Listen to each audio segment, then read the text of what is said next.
In the next few hours, we could witness an event that could incite widespread conflict and violence throughout the Middle East, the likes of which we've never seen before.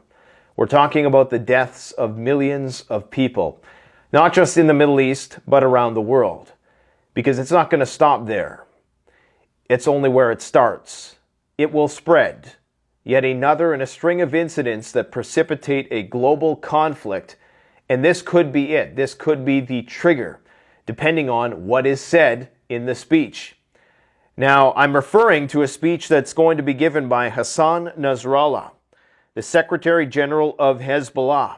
He has given Israel a clear, cut and dry ultimatum that if they do not withdraw all their forces from the Gaza Strip and declare an immediate ceasefire, that they are going to mobilize not only their forces, but the forces of the Muslim world abroad against Israel and its interests. In addition to the Hezbollah leader, the Brigadier General Esmail Khani, head of the Iranian Revolutionary Guard's Quds Force, who met in the Lebanese capital with Nasrallah on Tuesday, has also agreed to this ultimatum. So do you understand what this means? This means that this ultimatum, which will not be fulfilled, because Israel has not agreed to a ceasefire, contrary to what some people are saying. The U.S., the White House has got them to agree to some tentative intermittent pauses, but not a ceasefire, certainly not a withdrawal from the Gaza Strip. That's never going to happen.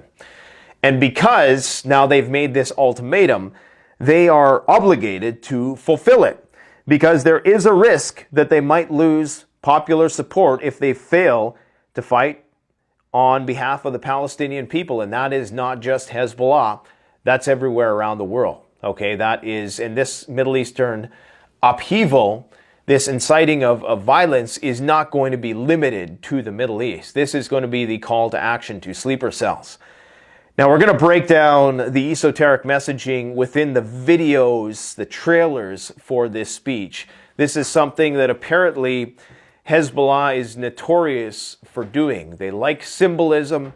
Oftentimes, I think that the sole purpose of this, the primary purpose, I should say, well, it is to keep their enemies guessing and to maintain that strategic ambiguity so you don't know what they're going to do. They're making threats in the video. There's a launch button.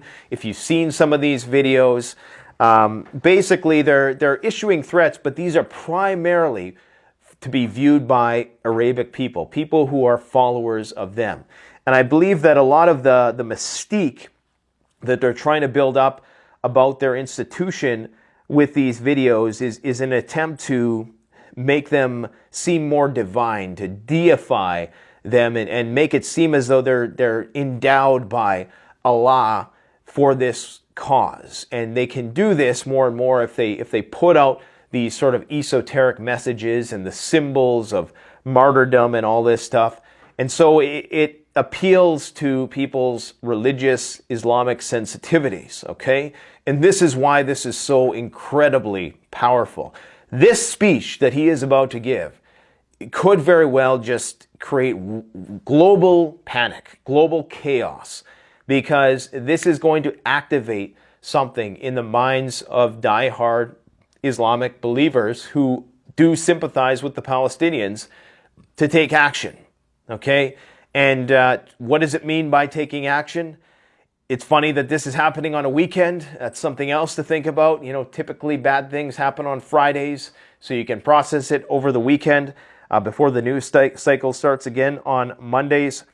But there is just a lot of ambiguous messaging going on in these videos, which is of great concern. And understand the timeline of what's going on here. The evacuation orders to leave Lebanon were timed to happen before this event. So all the airlines, most of them anyways, have stopped sending flights to Lebanon in advance of this meeting. Almost as if some intelligence agency knew that right around this time, this is when things were going to pop off. Now, the Americans are saying they don't expect Hezbollah to attack. But understand, Hezbollah is now in a predicament where if they do not come to the assistance of Hamas, they look incredibly weak, okay? and they lose support of their followers, if they lose support domestically. And something to keep in mind with any war, any national war is always intertwined with civil wars. In almost every Middle Eastern country, there's a civil war. That's why when we say Yemen is shooting missiles, it's not Yemen, it's the Houthis. Okay, it's not the Yemenis government. There are warring factions within most of these countries, with the exception of a few in the Middle East. So this is something to always keep in mind, that they have to appease their domestic population or else they lose power. And that compels them and gives them incentive to go to war, right? So you're seeing this situation where it's getting worse and worse by the day for Palestinians. They're using horses as ambulances because they don't have any more fuel. It's getting that bad. Now, there is a possibility, of course, that Hezbollah comes out with a more dovish posture tomorrow. And it's a big anticlimactic nothing burger, and everybody goes home and thinks it's all right. Even if they do that, it's very likely that things are going to continue to escalate. There was 19 attacks by the Lebanese forces, or Hezbollah, I should say, because it's not Lebanon. And see, this is where the civil war comes in, right? Because the Lebanese government is not represented by Hezbollah, at least not all of them anyways, but they are quite intertwined. Anyways, so we know that the attacks are ramping up, seriously ramping up. So even if this is a big nothing burger, which I don't think it can be, because Israel has not agreed to the ultimatum. They have not fulfilled the criteria of the ultimatum, which is to have withdrawn from the Gaza Strip and declared an immediate ceasefire by dawn on November 3rd. They haven't done that yet. So this is that flashpoint. This is that potential flashpoint. All this guy has to do tomorrow is come out and with the stroke of a pen, with the utterance of a few words, he can instantly create total chaos throughout the region. Total chaos, okay? This is top down. This is from the Iranian Revolutionary Guard on down. So this is not just about Hezbollah. Remember, you have Hezbollah, you have Yemen, you have Syria, you have the Iraqi militias, you have the Iranian militias, you have Hamas. Okay, you have some stuff going on in Jenin, in the West Bank as well. And who knows where on this spectrum Egypt is going to wind up when all is said and done and the smoke clears. And even Jordan and many countries right now are kind of up in the air and on the fence. So the symbolism in this video indicates, if you actually watch the video slowly, they telegraph what exactly they could possibly do. They push buttons that say launch. They have a variety of different patches on their shoulder from the various factions that are collectively united against Israel, be they from those countries that I just mentioned. So there's a lot of symbolism in these videos. But what they're going to do is they're going to galvanize the rancorous emotions of people who want revenge against Israel for what they're seeing day after day after day with these indiscriminate bombing campaigns on civilians. Now, again, it's a very complicated state of affairs. Israel is an occupying state. I mean, it's internationally recognized as such by the United Nations, with the exception of a few countries. It is what it is, but it is a very, it's one of those predicaments. Either they leave completely and they let Hamas build back up stronger again, which is something they absolutely will not do, or they continue to move forward and they force these other countries to get involved. Now, I was talking to a friend today who's has a bunker in Austria. If anybody wants a bunker, let me know. I will put you in touch with somebody. If you're in Austria and you want a military-grade bunker, let me know and just message me through media@canadianpreparedness.com through the YouTube homepage. But we were talking about, what could really be at play here. Because in many ways, I believe that Israel and the United States need Iran or its proxies to fire the first shot. So some people think that all of this is being done to goad Hezbollah into a fight Because remember, you have that massive conglomeration of warships in and around Cyprus, the biggest amassing of warships that we've seen since World War II. So why is that there? It's almost like they're trying to coax Hezbollah into stepping over the line so the United States can get involved. And this is one thing that people need to keep in mind, is that unlike 2006, now there is all of these U.S. warships. I'm talking about 2006 when Hezbollah went to war with Israel the first time. Not the first time, but most recently. And, Israel, they got worked. They had 10,000 troops. Hezbollah had 1,000. Hezbollah lost 250 guys, but Israel lost 150. So, those kind of rates, had Hezbollah had more fighters at that time and better weapons, it would have been a very, very tough fight. So, but now you have the Americans there, okay? And it almost starts to seem like they're trying to goad Hezbollah into making that move tomorrow. It's almost like the American warhawks are probably just hoping he comes out and radicalizes the hell out of the Muslim world, because he can do it. He can do it with the mere utterance of a few words. You will see total chaos, not only in the Middle East, and this is where it gets scary because it will come here eventually. There are, of course, hypothesized sleeper cells and known about sleeper cells, as well as cyber malware on probably critical infrastructural computer systems that we rely on to keep our society functioning. All of that is going to be activated if this explodes tomorrow.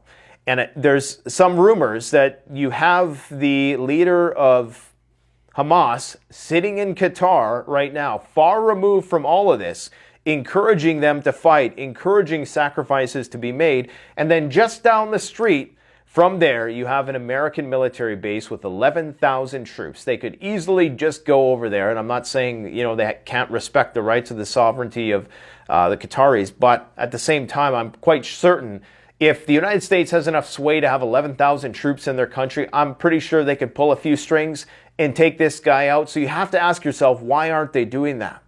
And so the Iranians have to be asking themselves, this Hamas, are they trying to bring us into a broader conflict? Because we know the end game here, it's not Hamas. Okay, that's peanuts.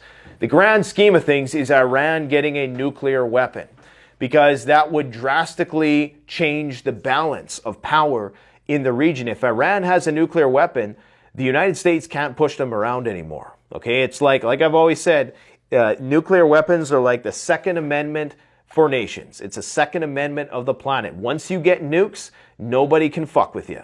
And that's why North Korea will never give up its nuclear weapons. Pakistan, anybody with half a brain will never give up their nuclear weapons. Now, I'm not saying I want everybody to have nuclear weapons, but this is just a reality you have to entertain.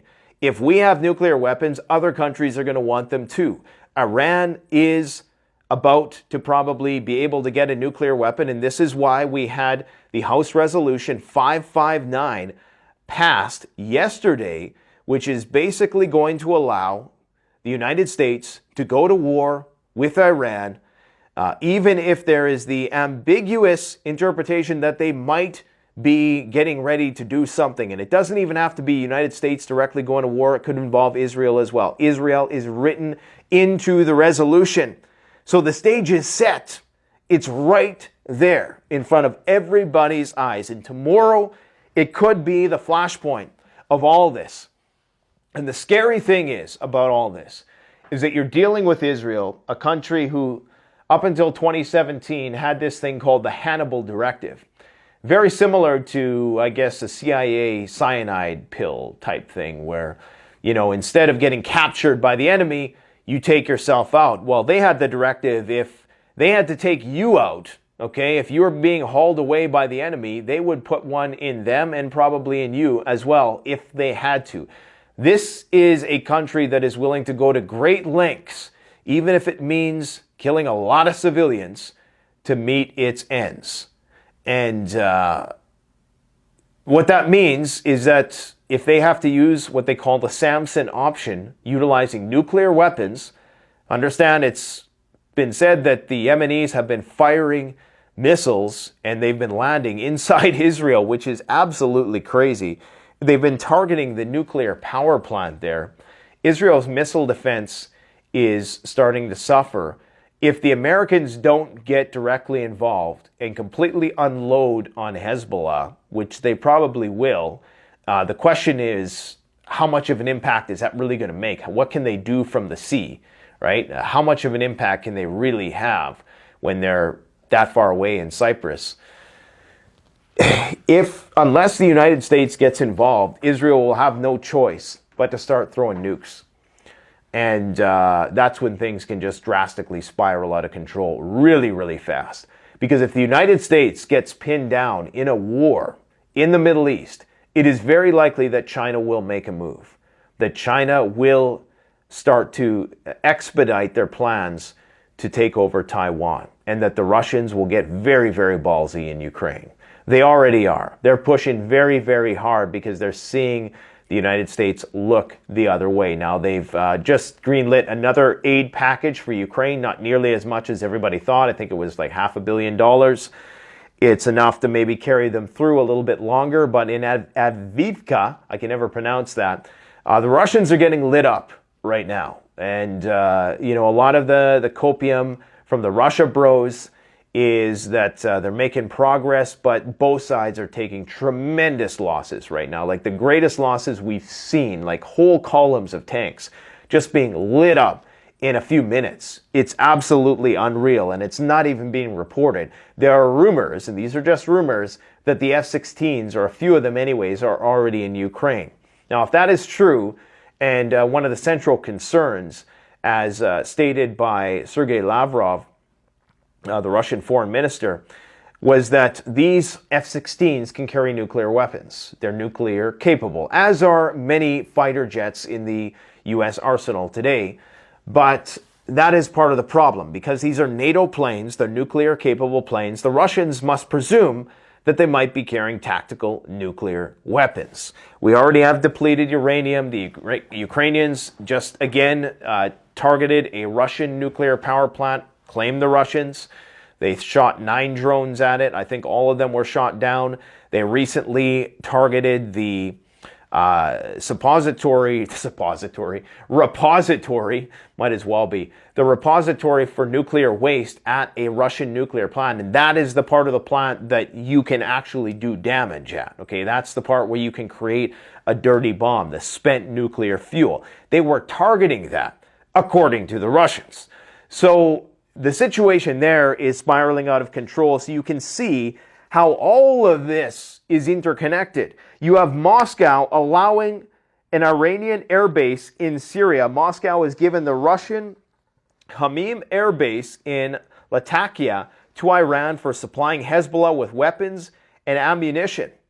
Now, this is one day before this speech. Do you think that's a coincidence? I don't think so. What else has Moscow done? Well, Israel's Gaza operations are not self-defense. According to Moscow, the Jewish state is an occupying power, according to Russia's UN representative. But remember, according to Russia Today, Russian and Israeli relations, they're fine. Nothing to see here.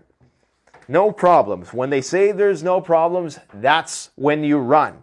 All right, the Yemeni Houthis have also issued threats. They say that after Nasrallah's statement, we will send a message to the Zionist regime for the children who died in Palestine. Again, I don't know why the Yemenis are putting themselves in the crosshairs, or if they know something that we don't. I mean, this is a very complicated state of affairs down there, and it's very important that we don't look at this as black and white. As much as I sympathize with Palestinian children being blown apart, and I do very much so, I also understand that this is a long-standing conflict that is very multifaceted, and I always think about that one guy. He's a Vietnam vet, and he's recounting his story of when he went to Vietnam. You guys have probably seen it on here. It's probably got like 20 million views. And he's talking about how right when he went to Vietnam, he was this, moralist. He was trying to he was saying, like, why are you treating these people like this? And because, one of his military comrades was I don't know, grabbing somebody by the scruff of their neck or something like that. And the guy just turned to him and looked at him. He said, until you know what's going on here, you need to just keep your mouth shut. And then, of course, as weeks and months went on, he started to understand what was truly going on there and why they had to be so heavy-handed in the way that they did at certain times. Now, it's not justification ever for the killing of civilians on the scale that we've seen thus far. I mean, it's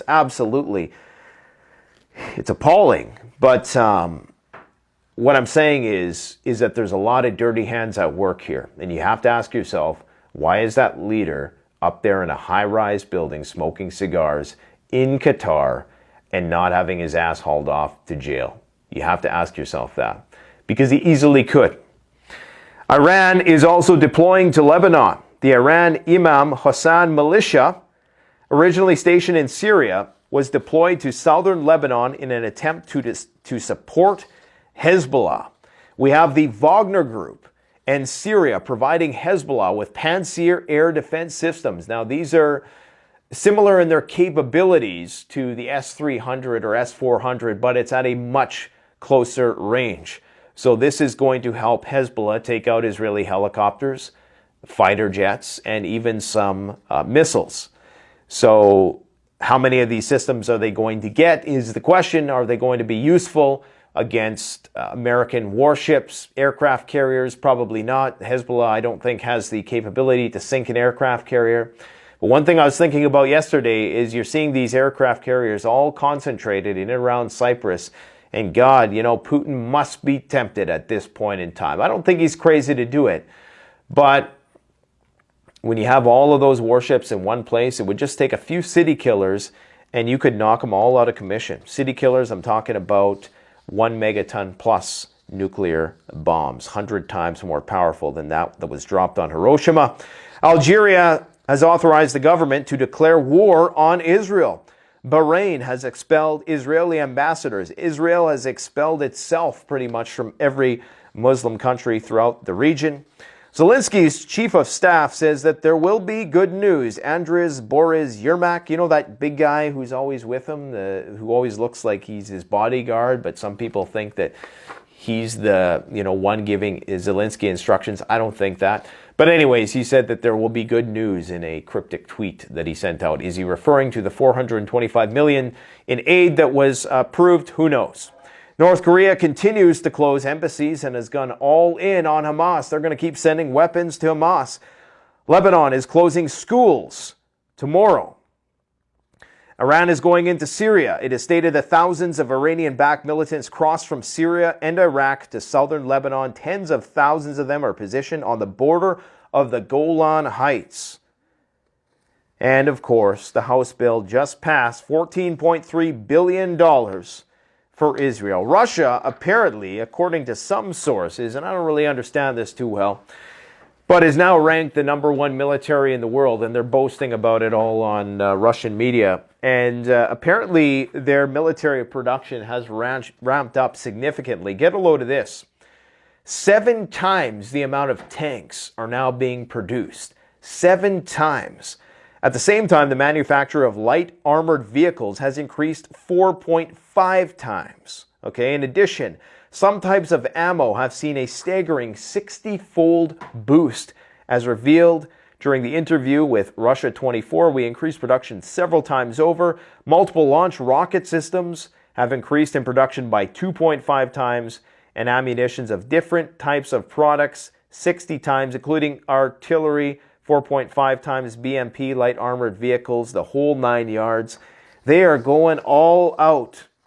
And it's all connected, my friends. There was more incursions into Taiwanese airspace just today. So I'm really very, very worried.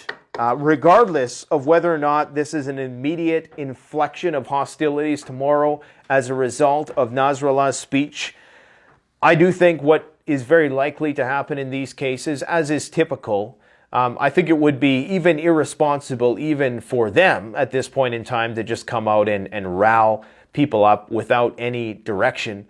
So I foresee that it's going to be less eventful than some people think, but it's not going to matter because the escalation is going to continue. And a few months from now, it is very likely that that whole region is going to be just embroiled in conflict. So this is the time to really start to take preparedness seriously. I don't know what the markets are thinking. I really think that either somebody just is waiting for the call, is hoping that, but understand how much is make or broke on what he says tomorrow. It could potentially, because as I said, these videos are rallying cries for them. These aren't for us, okay? All of these videos that they're putting out, these aren't for us. This is for them. And by them, I mean, you know, their people. This is an interesting video that the Chinese, excuse me, have released. And it's showing them how quickly they can repair an airstrip that was recently bombed so it can be used again. Understand, in World War III, when World War III starts, like big World War III with China, it's all going to be about taking out the airstrips. So they're going to use tactical nukes to try to take out the airstrips. Now, what the Chinese are demonstrating here is their ability to quickly repair their airstrips. And I'm presuming that they're doing this in like an hour, okay? So what they're showing here is their ability to quickly mobilize. And I think a lot of people they don't realize there's some American ignorance. It's not just Americans, it's Canadians, it's Western ignorance. There's a lot of people who don't realize how technologically sophisticated and industrialized the Chinese are. I think there's just a lot of people who, they just don't know, they don't get it. And this is a problem because the question is, how quickly could we do this? You know, how quickly could we fill these holes?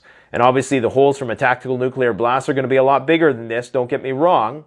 But what they're demonstrating here is, you know, their ability to put things together really, really quick. And I just think about that situation that happened during COVID where they built those makeshift hospitals. Like within the span of a week, they had built hospitals that could accommodate thousands of people. Something that I don't think we could have done here. We could have built some tents and, you know, little makeshift camps and stuff like that, but I don't think we could have taken it to that level exactly. What else do I got for you here? Australia's sending troops. Everybody's sending troops. Oh yeah, speaking of asymmetrical style attacks on our power grid, apparently a man had rammed the gate and attacked guards at NUKE nuclear power plant in South Carolina. And apparently there was some shots fired on site. So what the hell is up with that? That is weird. More information is going to come out from that, I'm sure. This is just a comparison, just so people know, in terms of civilian casualties resulting from Israel's war on Gaza. In 25 days, they've exceeded by far the amount of civilians killed and injured. Well, almost the same amount killed and more injured than the entirety of the Ukraine war. Just to put it in perspective, and of course the blue is the amount that are children. So some unfortunate figures there. Guys, I have a sneaking suspicion that this situation is going to go sideways real fast, and unfortunately I think that our leaders I don't think they don't necessarily want it to. I think that they don't want a lame duck presidency, so they're going to do whatever they can to keep the Democrats in power. And if that means going to war, you know, because the Ukraine war is waning in popularity, unless something happens there. And it very well could. But you can bet that if they get the situation resolved in Israel, which I can't see how, it just seems like something which cannot be reconciled. If there ever was a situation I don't think will be reconciled, it's the Israel debacle. But if by some stroke of luck they are able to achieve some kind of armistice there, then they'll go back to Ukraine and they'll start pumping that full of weapons again, because it's all about war from this point forward, which is why you got to have a plan. So if you need a bunker and you're in Austria, let me know. We're going to do some more prepping videos, guys. I know we've been lacking on that front. We've been working on some more artsy-fartsy projects here around the shop. And we do have a lot of things on the go, like some tutorials, some firearms tutorial videos, some run and gun tutorial videos, which is stuff that people are going to need. But we are going to get back to the prepping stuff. It's just right now, you know, the situation is so intense that like I got to stay on top of this because we got to be ahead of the curve here. I don't know how much good it's going to do me at this point in time because I'm already prepared as it's going to be. But if I can inform as many people as possible about the nature of this situation and how bad it could potentially get, then I think I'm doing the best I can in that respect. So anyways, thanks for supporting the channel. I greatly appreciate it. Don't forget, like, comment, subscribe if you got something useful out of it. I'm sicker than a dog, so I got to go and get some sleep. Thanks for watching. Canadian Prepper out.